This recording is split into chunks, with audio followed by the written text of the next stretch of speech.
আজকে আমাদের কাছে আছে tops UEFA champions league booster pack. প্রতিটি প্যাকসে আছে ৬টি করে কার্ডস। চল ওপেন করি।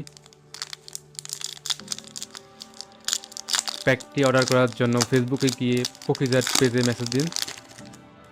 দেখা যাক কি ভুল করি।